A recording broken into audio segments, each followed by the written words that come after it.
Well, a tremendous turn from the United States towards Colombia. The United States fires attacks the National Liberation Army, the Colombian guerrilla group. Here's what we know so far. Let's get the information. Who is the National Liberation Army or National Liberation Army? An insurgent guerrilla organization with a Marxist-Leninist ideology which has been mainly active in Colombia since the 1960s.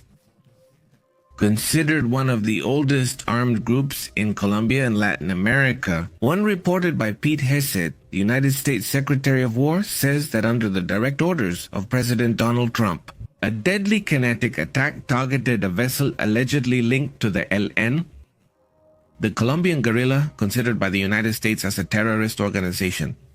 The attack was carried out by the Department of War in coordination with the Southern Command. The target of the attack was a vessel suspected of trafficking, identified by United States intelligence as part of a known illicit smuggling route. According to the official report, the vessel was in international waters at the time of the attack, which could raise questions about international jurisdiction. On board were 3 individuals identified as members of the National Liberation Army who lost their lives in the operation. No American casualties have been reported. Authorities claim that the vessel was carrying quantities and substances of narcotics, but neither the type nor the exact volume has been specified. In Pete's comment, Hegseth compares them to Al-Qaeda, calling them the Al-Qaeda of the Western Hemisphere, according to them. At the same time, as there is a shift, not focusing now on Colombia, but rather on Venezuela, there is a change of direction from the United States, in which they say, President Donald Trump publicly accuses Colombia's president, Gustavo Petro, of leading drug trafficking, sparking an unprecedented diplomatic crisis between the countries. The same idea that he directed at Maduro, he is now directing at Petro. And obviously they may have connections, they may be involved, but the point is that evidence is also shown. Donald Trump, members of the United States Congress, both Republicans and Democrats, have asked him, okay, if you're going to operate this way, you have to ask Congress for permission. And this is where apparently it's not happening because the operations are clearly continuing.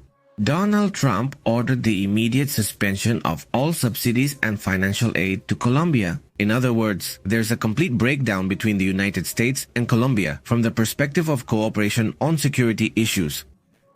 Financial aid to Colombia is suspended, saying resources were spent without real results in the fight against drugs. On Truth Social, he posts this. Petro claims it promotes mass drug production. The payments from the United States have only served as a prolonged scam. The decision puts at risk $400 million a year from United States Agency for International Development intended for social and strategic programs in Colombia. Donald Trump went further, threatening direct intervention. He reportedly said that if Petro doesn't act, the United States will shut down those fields for him, not in a friendly way. The Colombian military forces and state sectors are therefore left financially exposed. They will not have at least that expected resource after the cut of these international funds. From Putumayo, Petro said United States bombings in the Caribbean are impacting Colombian fishermen, citing the Trinidad and Tobago incident. Petro warns about the United States' decision to remove Colombia from the list of countries fighting against drug trafficking. It could also escalate the military operation in the region. The Colombian president also suggested that Trump's interest in Venezuela is for oil purposes and warns that Colombia could be the next target of a military offensive. He had already said this several days ago, and well, the last bombing that happened on Thursday, the sixth attack in September, according to reports, involved boats, which they claim does not change at all the operations of these groups trafficking illegal substances. I mean, they're attacking the messengers, but not the one who sends the message, so to speak. They're not dealing with the ones who are really in charge. The ones who lead these kinds of drug trafficking organizations, of narco trafficking. The suspension of aid could also seriously affect the programs for eradicating illegal crops, which are key in the bilateral cooperation policy. Donald Trump also emphasizes that these payments will no longer be made. The purpose of this was to reduce the trafficking of these substances, but they say that this has not happened. And well, what they really believe is happening, because one thing is the official version and another thing is reality. What you can see here is that there's a move where Donald Trump is trying to act tough in that shot, but he still holds back because he only targets lanchitas. And that's it. There's nothing really big that's going to actually change the flow of traffic in the United States, but of course the message is for his voters. Ultimately, that can also be part of the campaign strategy, especially when focused.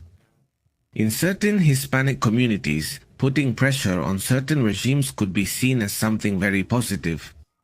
That situation could work out well for him in the elections, but for that to happen, there would have to be a big result, not what has happened so far. This is yet another episode of Trump trying to impose, let's say, his help, this time towards Colombia, a country that has been a partner for many years. That they have there, although officially, the United States does not have its own base as such in Colombia. They are present in 7 Colombian bases, in Palenquero, in Piay, in Malambo, in Toquemaida, in Tolima, in Bahía Málaga, Valle del Cauca, in Tres Esquinas, and in Arandia. At least these 7 Colombian bases are also used by the United States. This military agreement has been in place since 2009, but this shared use of 7 Colombian military bases could be broken. For the United States personnel, it has served as a base to carry out operations here in Latin America. Above all, it's mostly related to drug trafficking, which isn't considered an occupation or direct intervention. There is a continuous presence of United States troops, advisors, contractors, and logistical teams, especially in training missions and the fight against these types of criminal organizations. We count the aid that has arrived in Colombia from the year 2000 to the present. It's roughly $10 billion in military assistance and training for Colombian troops. Both Republicans and Democrats have been betting on this strategy. But since the year 2000 until now, although it's not considered an increase over the last 25 years, as for consumption, for example, of coca, it has remained steady. There have been years when it has gone up, it's gone down a little, but on average the consumption has remained the same. This means that those $10 billion invested in Colombia wouldn't really do much. They wouldn't make a difference. What has decreased is the average consumption. In other words, there are fewer people consuming because now they prefer other things. But the population has increased. So let's say it has balanced out and stayed in equilibrium, but more because of the behavior of the user, the consumer. Mainly because of that, the changes happened for that reason. Not so much because they're arresting more people or managing to make a change in how these kinds of criminal organizations operate. In the end, what rules here is demand. I mean, if there are a lot of consumers, there will be more supply, whether it comes from one country or the other. And that's the part that suddenly seems hard to understand. What's going to happen with Colombia? What's going to happen with this break between Donald Trump and the Colombian president? Well, it will be very interesting to watch. But this is also a response to Petro's constant comments about Colombia's policy toward Venezuela. It took a while, but a reaction like this was expected.